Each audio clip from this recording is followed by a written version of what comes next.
Metafields Guru, the all-in-one Metafields editor.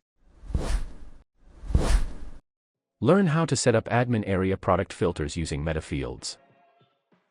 To get started, navigate to Settings in your Shopify admin.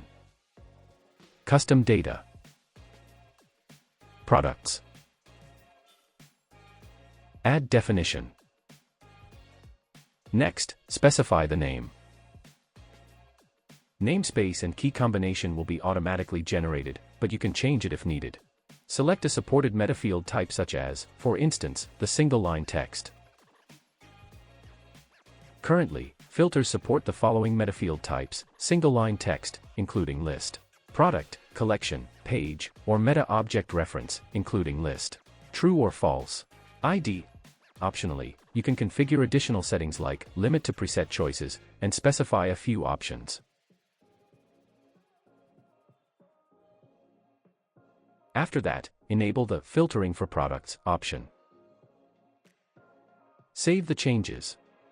Now, you can add metafields to your products. Close the settings. Go to Products in Metafields Guru. Select a product. Navigate to the Definitions tab. Find your metafield and fill in the value. Save the changes. Back to the Products List page. Open Search Filters. Click on the Add Filter button. Select your metafield. Choose the value you've just added.